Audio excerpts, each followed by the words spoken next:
இது வந்து சிவில் வழக்கு.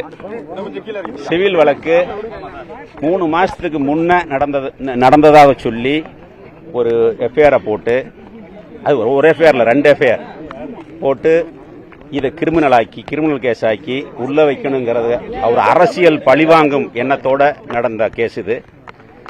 நீதிமன்றத்துக்கு போனோம், நீதி கிடைச்சிருக்குது, பெயில் கிடைச்சிருக்குது. கண்டிப்பா இந்த கேஸ்ல நாங்க ஜெயிப்போம். இதுக்கு முன்ன எனக்கு எங்கிட்ட கேஸ் கிடையாது, அரசியல் கேஸ் தான். இந்த 3 வருஷத்துல மட்டும் என் மேல இதோட 31 கேஸ் போட்டிருக்காங்க. 31 கேஸ் போட்டிருக்காங்க.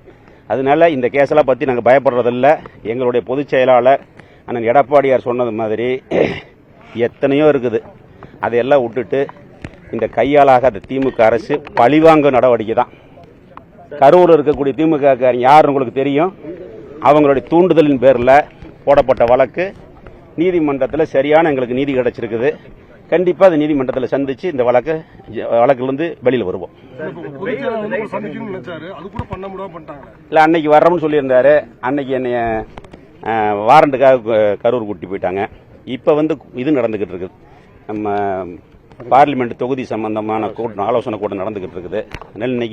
அன்னைக்கு என்ன இவங்கெல்லாம் வந்தாங்க, தங்கமணி என்ன, சிபி சண்முகம், ஒரு பரஞ்சோதி, இவங்கெல்லாம் வெளியில் இருந்தாங்க, உள்ள வர முடியல.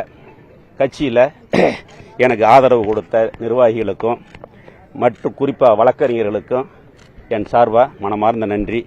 அதனால இதை கண்டுலாம் நாங்கள் பயப்பட மாட்டோம். இதை வச்சு மிரட்டி கட்சிக்காரங்களை பயமுறுத்தலாம்னு நினைக்கிறதெல்லாம் நடக்காது.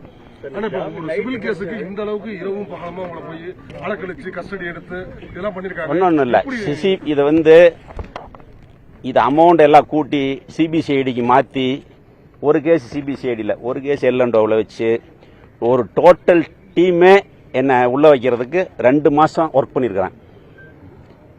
அதுதான் உங்களுக்கு தெரியும் எல்லாமே. அதெல்லாம் எதுவுமே இல்லை, அதெல்லாம் எதுவுமே கிடையாது. அதெல்லாம் குறை சொல்லல, ஒன்றும் இல்லை. நீதிமன்றத்தில் நியாயம் கிடைச்சிருக்குது. அது அடுத்ததான் எங்களுக்கு நிறைய கேஸை பாஸ் பண்ணிருக்கிறேன். அவங்களே போட முடியாம எம்எஃப் பண்ணிருக்கிறாங்க.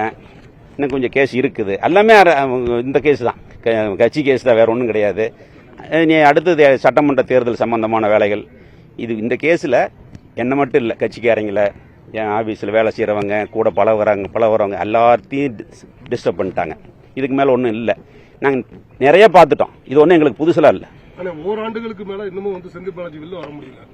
அதற்காக உங்களை வந்து இந்த மாதிரி பலமா இருக்கீங்க. இல்ல, அதை பத்தி நான் கருத்து சொல்ல விரும்பல. செய்திகளை உடனுக்குடனும் துல்லியமாகவும் தெரிந்து கொள்ள சப்ஸ்கிரைப் பண்ணுங்க.